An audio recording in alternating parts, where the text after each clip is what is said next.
मेरे प्यारे देशवासियों, नमस्कार।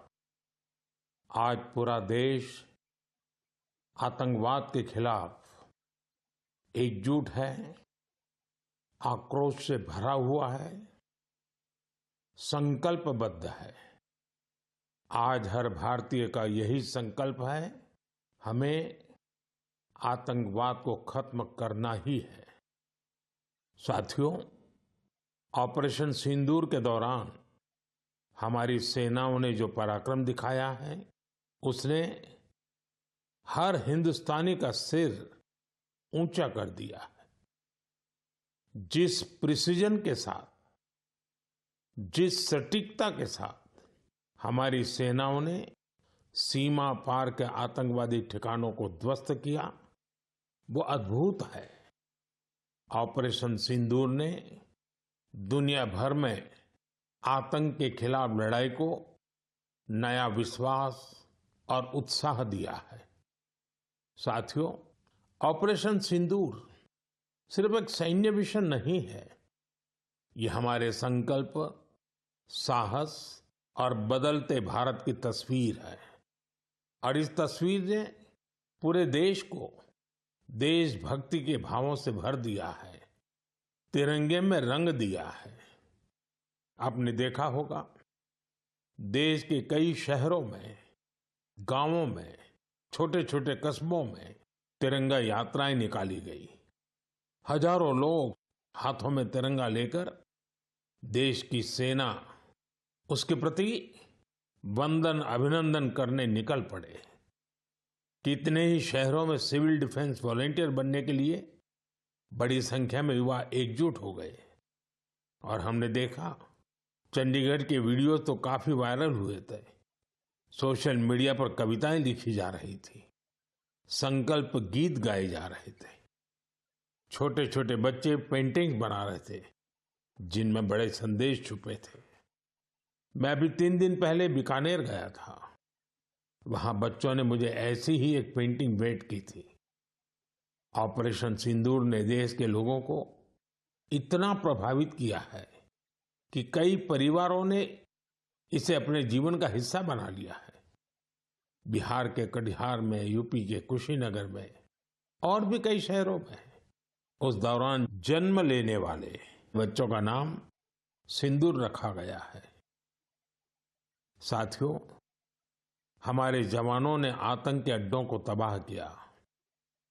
यह उनका अदम्य साहस था और उसमें शामिल थी भारत में बने हथियारों, उपकरणों और टेक्नोलॉजी की ताकत। उसमें आत्मनिर्भर भारत का संकल्प भी था। हमारे इंजीनियर्स, हमारे तकनीशियन, हर किसी का पसीना इस विजय में शामिल है। इस अभियान के बाद पूरे देश में वोकल फॉर लोकल को लेकर एक नई ऊर्जा दिख रही है। कई बातें मन को छू जाती है। एक माँ बाप ने कहा, अब हम अपने बच्चों के लिए सिर्फ भारत में बने खिलौने ही लेंगे। देशभक्ति की शुरुआत बचपन से होगी। कुछ परिवारों ने शपथ ली है, हम अपनी अगली छुट्टियां देश के किसी खूबसूरत जगह में ही बिताएंगे। कई युवाओं ने मेड इन इंडिया का संकल्प लिया है, वो देश में ही शादी करेंगे। किसी ने ये भी कहा है, अब जो भी गिफ्ट देंगे वह किसी भारतीय शिल्पकार के हाथों से बना होगा। साथियों, यही तो है भारत की असली ताकत, जन मन का जुड़ाव, जन भागीदारी। मैं आप सबसे भी आग्रह करता हूं, आइए इस अवसर पर एक संकल्प लें। हम अपने जीवन में जहां भी संभव हो, देश में बनी चीजों को प्राथमिकता देंगे। यह सिर्फ आर्थिक आत्मनिर्भरता की बात नहीं है, यह राष्ट्र के निर्माण में भागीदारी का भाव है। हमारा एक कदम भारत की प्रगति में बहुत बड़ा योगदान बन सकता है। साथियों, बस से कहीं आना जाना कितनी सामान्य बात है। लेकिन मैं आपको एक ऐसे गांव के बारे में बताना चाहता हूं जहां पहली बार एक बस पहुंची। इस दिन का वहां के लोग वर्षों से इंतजार कर रहे थे और जब गांव में पहली बार बस पहुंची तो लोगों ने ढोल नगाड़े बजाकर उसका स्वागत किया। बस को देखकर लोगों की खुशी का ठिकाना नहीं था। गांव में पक्की सड़क थी, लोगों को जरूरत थी, लेकिन पहले कभी यहां बस नहीं चल पाई थी। क्यों?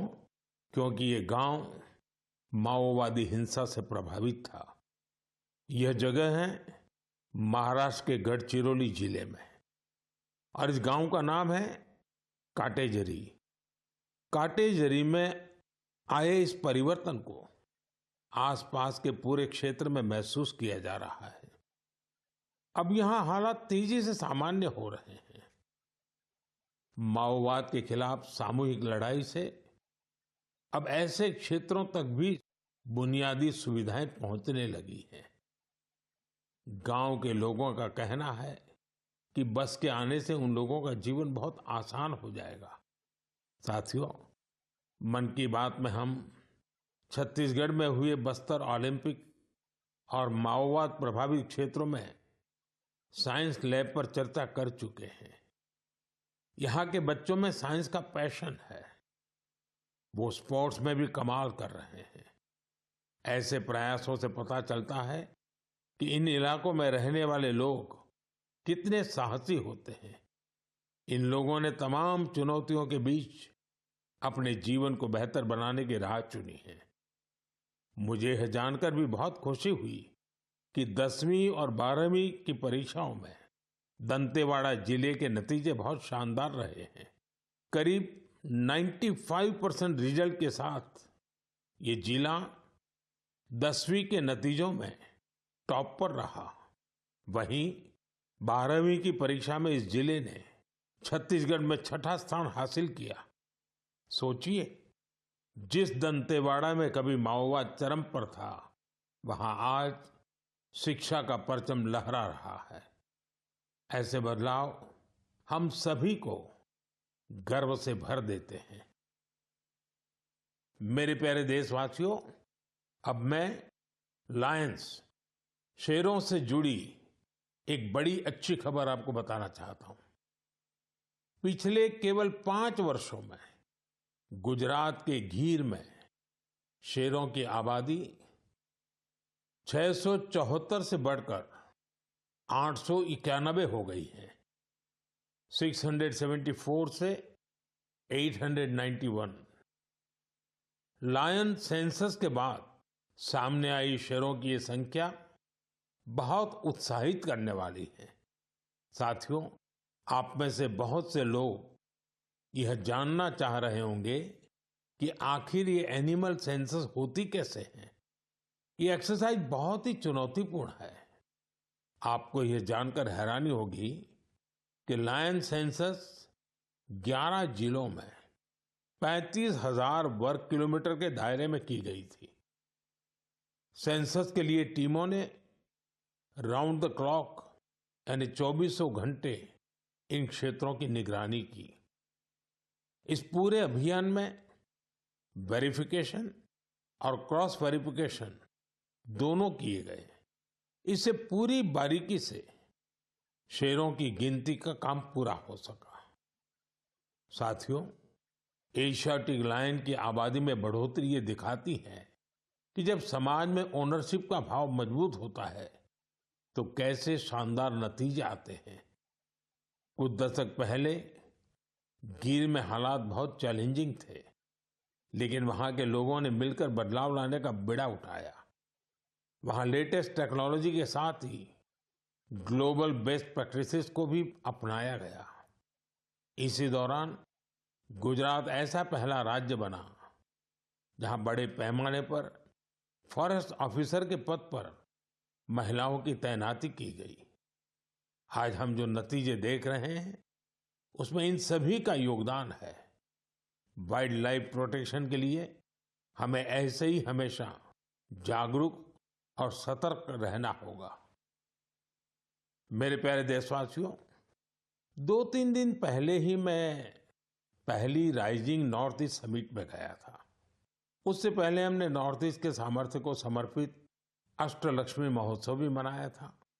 नॉर्थ ईस्ट की बात ही कुछ और है। वहाँ का सामर्थ्य, वहाँ का टैलेंट वाकई अद्भुत है। मुझे एक दिलचस्प कहानी पता चली है क्राफ्टेड फाइबर्स की। क्राफ्टेड फाइबर्स ये सिर्फ एक ब्रांड नहीं, सिक्किम की परंपरा, बुनाई की कला और आज के फैशन की सोच, तीनों का सुंदर संगम है। इसकी शुरुआत की डॉक्टर चेवांग नोरबू भूटिया ने। पेशे से वो वेटरनरी डॉक्टर है और दिल से सिक्किम की संस्कृति के सच्चे ब्रांड एम्बेसडर। उन्होंने सोचा क्यों न बुनाई को एक नया आयाम दिया जाए और इसी सोच से जन्म हुआ क्राफ्टेड फाइबर का। उन्होंने पारंपरिक बुनाई को मॉडर्न फैशन से जोड़ा और इसे बनाया एक सोशल एंटरप्राइज। अब उनके यहाँ केवल कपड़े नहीं बनते, उनके यहाँ जिंदगियां बुनी जाती है। वे लोकल लोगों को स्किल ट्रेनिंग देते हैं, उन्हें आत्मनिर्भर बनाते हैं। गांवों के बुनकर, पशुपालक और सेल्फ हेल्प ग्रुप, इन सबको जोड़कर डॉक्टर भूटिया ने रोजगार के नए रास्ते बनाए हैं। आज स्थानीय महिलाएं और कारीगर अपने हुनर से अच्छी कमाई कर रहे हैं। क्राफ्टेड फाइबर्स के शॉल, स्टॉल, दस्ताने, मोजे सब लोकल हैंडलूम से बने होते हैं। इसमें जो ऊन का इस्तेमाल होता है वो सिक्किम के खरगोशों और भेड़ों से आता है। रंग भी पूरी तरह प्राकृतिक होते हैं, कोई केमिकल नहीं, सिर्फ प्रकृति की रंगत। डॉक्टर भूटिया ने सिक्किम की पारंपरिक बुनाई और संस्कृति को एक नई पहचान दी है। डॉक्टर भूटिया का काम हमें सिखाता है कि जब परंपरा को पैशन से जोड़ा जाए तो वो दुनिया को कितना लुभा सकती है। मेरे प्यारे देशवासियों, आज मैं आपको एक ऐसे शानदार व्यक्ति के बारे में बताना चाहता हूं जो एक कलाकार भी हैं और जीती जागती प्रेरणा भी है। नाम है जीवन जोशी, उम्र 65 साल। अब सोचिए, जिनके नाम में ही जीवन हो वो कितनी जीवंतता से भरे होंगे। जीवन जी उत्तराखंड के हल्द्वानी में रहते हैं। बचपन में पोलियो ने उनके पैरों की ताकत छीन ली थी, लेकिन पोलियो उनके हौसलों को नहीं छीन पाया। उनके चलने की रफ्तार भले ही कुछ धीमी हो गई, लेकिन उनका मन कल्पना की हर उड़ान उड़ता रहा। इसी उड़ान में जीवन जी ने एक अनोखी कला को जन्म दिया। नाम रखा बगेट। इसमें वो चीड़ के पेड़ों से गिरने वाली सूखी छाल से सुंदर कलाकृतियां बनाते हैं। वो छाल जिसे लोग आमतौर पर बेकार समझते हैं, जीवन जी के हाथों में आते ही धरोहर बन जाती है। उनकी हर रचना में उत्तराखंड की मिट्टी की खुशबू होती है। कभी पहाड़ों के लोक वाद्य यंत्र, तो कभी लगता है जैसे पहाड़ों की आत्मा उस लकड़ी में समा गई हो। जीवन जी का काम सिर्फ कला नहीं, एक साधना है। उन्होंने इस कला में अपना पूरा जीवन समर्पित कर दिया है। जीवन जोशी जैसे कलाकार हमें याद दिलाते हैं कि परिस्थितियां चाहे जैसी भी हो, अगर इरादा मजबूत हो तो नामुमकिन कुछ नहीं। उनका नाम जीवन है और उन्होंने सच में दिखा दिया कि जीवन जीना क्या होता है। मेरे प्यारे देशवासियों, आज कई ऐसी महिलाएं हैं जो खेतों के साथ ही अब आसमान की ऊंचाइयों पर काम कर रही हैं। जी हाँ, आपने सही सुना। अब गांव की महिलाएं ड्रोन दीदी बनकर ड्रोन उड़ा रही हैं और उससे खेती में नई क्रांति ला रही है। साथियों, तेलंगाना के संगारेड्डी जिले में कुछ समय पहले तक जिन महिलाओं को दूसरों पर निर्भर रहना पड़ता था, आज वही महिलाएं ड्रोन से 50 एकड़ जमीन पर दवा के छिड़काव का काम पूरा कर रही है। सुबह 3 घंटे, शाम 2 घंटे और काम निपट गया। धूप की तपन नहीं, जहर जैसे केमिकल्स का खतरा नहीं। साथियों, गांव वालों ने भी इस परिवर्तन को दिल से स्वीकार किया है। अब ये महिलाएं ड्रोन ऑपरेटर नहीं, स्काई वॉरियर्स के नाम से जानी जाती है। ये महिलाएं हमें बता रही हैं, बदलाव तब आता है जब तकनीक और संकल्प एक साथ चलते हैं।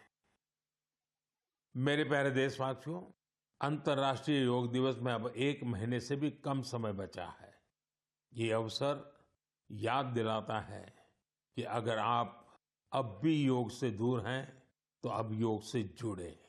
योग आपका जीवन जीने का तरीका बदल देगा। साथियों, 21 जून 2015 में योग दिवस की शुरुआत के बाद से ही इसका आकर्षण लगातार बढ़ रहा है। इस बार भी योग दिवस को लेकर दुनिया भर में लोगों का जोश और उत्साह नजर आ रहा है। अलग अलग संस्थान अपनी तैयारियां साझा कर रहे हैं। बीते वर्षों की तस्वीरों ने बहुत प्रेरित किया है। हमने देखा है, अलग अलग देशों में किसी साल लोगों ने योग चेन बनाई, योग रिंग बनाई। ऐसी बहुत ही तस्वीरें हैं जहां एक साथ 4 जनरेशन मिलकर योग कर रही हैं। बहुत से लोगों ने अपने शहर की आइकॉनिक प्लेसेस को योग के लिए चुना। आप भी इस बार कुछ इंटरेस्टिंग तरीके से योग दिवस मनाने के बारे में सोच सकते हैं। साथियों, आंध्र प्रदेश की सरकार ने योग आंध्र अभियान शुरू किया है।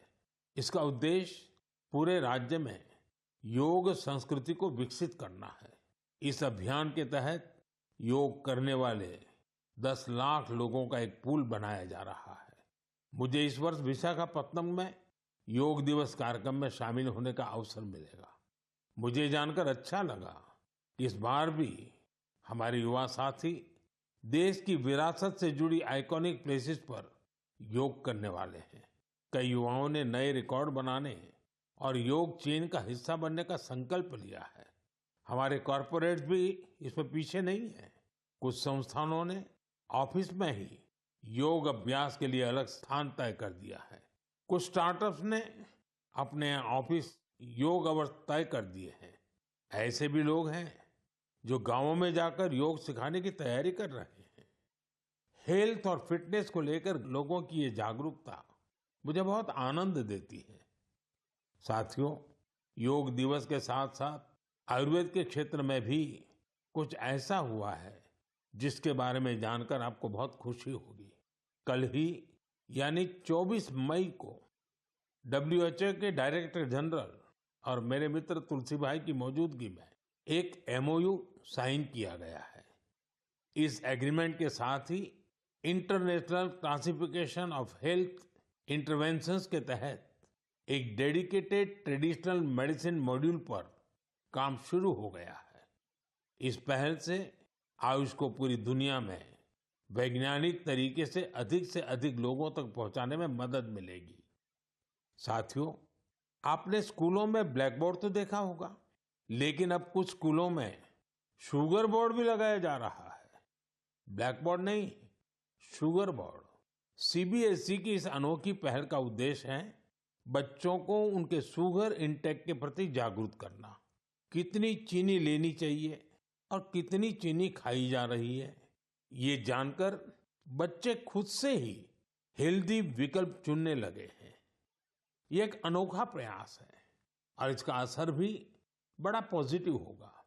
बचपन से ही स्वस्थ जीवन शैली की आदतें डालने में ये काफी मददगार साबित हो सकता है। कई अभिभावकों ने इसे सराहा है और मेरा मानना है ऐसी पहल दफ्तरों, कैंटीनों और संस्थानों में भी होनी चाहिए। आखिरकार सेहत है तो सब कुछ है। फिट इंडिया ही स्ट्रांग इंडिया की नींव है। मेरे प्यारे देशवासियों, स्वच्छ भारत की बात हो और मन की बात के श्रोता पीछे रहें, ऐसा कैसे हो सकता है भला? मुझे पूरा विश्वास है कि आप सब अपने अपने स्तर पर इस अभियान को मजबूती दे रहे हैं। लेकिन आज मैं आपको एक ऐसी मिसाल के बारे में बताना चाहता हूं जहां स्वच्छता के संकल्प ने पहाड़ जैसी चुनौतियों की भी मात दे दी। आप सोचिए, कोई व्यक्ति बर्फीली पहाड़ियों पर चढ़ाई कर रहा हो, जहां सांस लेना मुश्किल हो, कदम कदम पर जान को खतरा हो, और फिर भी वो व्यक्ति वहां सफाई में जुटा हो। ऐसा ही कुछ किया है हमारी आईटीबीपी की टीमों के सदस्यों ने। ये टीम माउंट मकालू जैसे विश्व की सबसे कठिन चोटी पर चढ़ाई के लिए गई थी। पर साथियों, उन्होंने सिर्फ पर्वतारोहण नहीं किया, उन्होंने अपने लक्ष्य में एक मिशन और जोड़ा, स्वच्छता का। चोटी के पास जो कचरा पड़ा था, उन्होंने उसे हटाने का बीड़ा उठाया। आप कल्पना कीजिए, 150 किलो से ज्यादा नॉन बायोडिग्रेडेबल वेस्ट इस टीम के सदस्य अपने साथ नीचे लाए। इतनी ऊंचाई पर सफाई करना कोई आसान काम नहीं है, लेकिन यह दिखाता है कि जहां संकल्प होता है, वहां रास्ते अपने आप बन जाते हैं।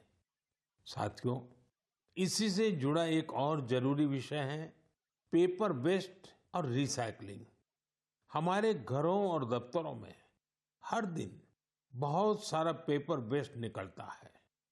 शायद हम इसे सामान्य मानते हैं, लेकिन आपको जानकर हैरानी होगी, देश के लैंडफिल वेस्ट का लगभग 1/4 हिस्सा कागज से जुड़ा होता है। आज जरूरत है हर व्यक्ति इस दिशा में जरूर सोचे। मुझे ये जानकर अच्छा लगा कि भारत के कई स्टार्टअप्स इस सेक्टर में शानदार काम कर रहे हैं। विशाखापत्तनम, गुरुग्राम, ऐसे कई शहरों में कई स्टार्टअप पेपर रिसाइकलिंग के इनोवेटिव तरीके अपना रहे हैं। कोई रिसाइकल पेपर से पैकेजिंग बोर्ड बना रहा है, कोई डिजिटल तरीकों से न्यूज़पेपर रिसाइकलिंग को आसान बना रहा है। जालना जैसे शहरों में कुछ स्टार्टअप 100% रिसाइकल्ड मटेरियल से पैकेजिंग रोल और पेपर कोर बना रहे हैं। आप ये भी जानकर प्रेरित होंगे, 1 टन कागज की रिसाइकलिंग से 17 पेड़ कटने से बचते हैं और हजारों लीटर पानी की बचत होती है। अब सोचिए, जब पर्वतारोही इतने कठिन हालत में कचरा वापस ला सकते हैं, तो हमें भी अपने घर या दफ्तर में पेपर को अलग करके रिसाइकलिंग में अपना योगदान जरूर देना चाहिए।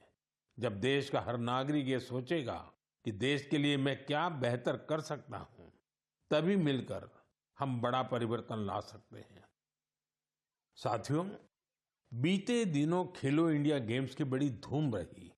खेलो इंडिया के दौरान बिहार के 5 शहरों ने मेजबानी की थी। वहां अलग अलग कैटेगरी के मैच हुए थे।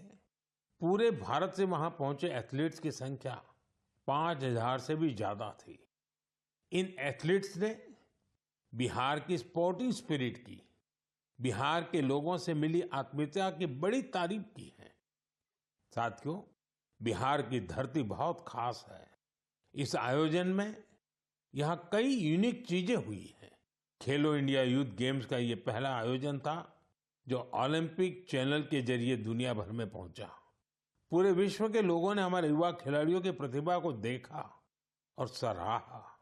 मैं सभी पदक विजेताओं, विशेषकर टॉप के 3 विनर्स महाराष्ट्र, हरियाणा और राजस्थान को बधाई देता हूं। साथियों, इस बार खेलो इंडिया में कुल 26 रिकॉर्ड बने। वेट लिफ्टिंग स्पर्धाओं में महाराष्ट्र की अस्मिता धोने, ओडिशा के हर्षवर्धन साहू और उत्तर प्रदेश के तुषार चौधरी के शानदार प्रदर्शन ने सबका दिल जीत लिया। वहीं महाराष्ट्र के साईराज परदेशी ने तो 3 रिकॉर्ड बना डाले। एथलेटिक्स में उत्तर प्रदेश के कादिर खान और शेख जिशान और राजस्थान के हंसराज ने शानदार प्रदर्शन किया। इस बार बिहार ने भी 36 मेडल्स अपने नाम किए। साथियों, जो खेलता है वही खिलता है। यंग स्पोर्टिंग टैलेंट के लिए टूर्नामेंट बहुत मायने रखता है। इस तरह के आयोजन भारतीय खेलों के भविष्य को और संवारने वाले हैं। मेरे प्यारे देशवासियों, 20 मई को वर्ल्ड बी डे मनाया गया। यानी एक ऐसा दिन जो हमें याद दिलाता है कि शहद सिर्फ मिठास नहीं, बल्कि सेहत, स्वरोजगार और आत्मनिर्भरता की मिसाल भी है। पिछले 11 वर्षों में मधुमक्खी पालन में भारत में एक स्वीट रिवॉल्यूशन हुआ है। आज से 10-11 साल पहले भारत में शहद उत्पादन एक साल में करीब 70-75 हजार मैट्रिक टन होता था। आज ये बढ़कर करीब करीब 1.25 मैट्रिक टन के आसपास हो गया है। यानी शहद उत्पादन में करीब 60% की बढ़ोतरी हुई है। हम हनी प्रोडक्शन और एक्सपोर्ट में दुनिया के अग्रणी देशों में आ चुके हैं। साथियों, इस पॉजिटिव इम्पैक्ट में राष्ट्रीय मधुमक्खी पालन और शहद मिशन की बड़ी भूमिका है। इसके तहत मधुमक्खी पालन से जुड़े हजारों किसानों को ट्रेनिंग दी गई, उपकरण दिए गए और बाजार तक उनकी सीधी पहुंच बनाई गई। साथियों, ये बदलाव सिर्फ आंकड़ों में नहीं दिखता, ये गांव की जमीन पर भी साफ नजर आता है। छत्तीसगढ़ के कोरिया जिले का एक उदाहरण है। यहाँ आदिवासी किसानों ने सोन हनी नाम से एक शुद्ध जैविक शहद ब्रांड बनाया है। आज वह शहद जैम समेत अनेक ऑनलाइन पोर्टल पर बिक रहा है। यानी गांव की मेहनत अब ग्लोबल हो रही है। इसी तरह उत्तर प्रदेश, गुजरात, जम्मू कश्मीर, पश्चिम बंगाल और अरुणाचल प्रदेश में हजारों महिलाएं और युवा अब हनी उद्यमी बन चुके हैं। साथियों, और अब शहद की केवल मात्रा नहीं, उसकी शुद्धता पर भी काम हो रहा है। कुछ स्टार्टअप अब एआई और डिजिटल टेक्नोलॉजी से शहद की गुणवत्ता को प्रमाणित कर रहे हैं। आप अगली बार जब भी शहद खरीदें तो इन हनी उद्यमियों द्वारा बनाए गए शहद को जरूर आजमाएं। कोशिश करें कि किसी लोकल किसान से, किसी महिला उद्यमी से भी शहद खरीदें, क्योंकि उस हर बूंद में स्वाद ही नहीं, भारत की मेहनत और उम्मीदें घुली होती हैं। शहद की ये मिठास आत्मनिर्भर भारत का स्वाद है। साथियों, जब हम शहद से जुड़े देशों के प्रयासों की बात कर रहे हैं, तो मैं आपको एक और पहल के बारे में बताना चाहता हूं। ये हमें याद दिलाती है कि हनी बीज की सुरक्षा सिर्फ पर्यावरण की नहीं, हमारी खेती और फ्यूचर जनरेशन की भी जिम्मेदारी है। ये उदाहरण है पुणे शहर का, जहां एक हाउसिंग सोसाइटी में मधुमक्खियों का एक छत्ता हटाया गया। शायद सुरक्षा के कारण या डर की वजह से, लेकिन इस घटना ने किसी को कुछ सोचने पर मजबूर कर दिया। अमित नाम के एक युवा ने तय किया कि बीज को हटाना नहीं, उन्हें बचाना चाहिए। उन्होंने खुद सीखा, मधुमक्खियों पर सर्च की और दूसरों को भी जोड़ना शुरू किया। धीरे धीरे उन्होंने एक टीम बनाई, जिसे उन्होंने नाम दिया बी फ्रेंड्स, यानी बी मित्र। अब ये बी फ्रेंड्स मधुमक्खियों के छत्तों को एक जगह से दूसरी जगह सुरक्षित तरीके से ट्रांसफर करते हैं, ताकि लोगों को खतरा न हो और हनी बीज भी जिंदा रहे। अमित जी के इस प्रयास का असर भी बड़ा शानदार हुआ है। हनी बीज की कॉलोनी बच रही है, हनी प्रोडक्शन बढ़ रहा है और सबसे जरूरी है, लोगों में अवेयरनेस भी बढ़ रही है। ये पहल हमें सिखाती है कि जब हम प्रकृति के साथ तालमेल में काम करते हैं तो उसका फायदा सबको मिलता है। मेरे प्यारे देशवासियों, मन की बात के इस एपिसोड में इस बार इतना ही। आप इसी तरह देश के लोगों की उपलब्धियों को, समाज के लिए उनके प्रयासों को मुझे भेजते रहिए। मन की बात के अगले एपिसोड में फिर मिलेंगे। कई नए विषयों और देशवासियों की नई उपलब्धियों की चर्चा करेंगे। मुझे आपके संदेशों का इंतजार है। आप सबका बहुत बहुत धन्यवाद। नमस्कार।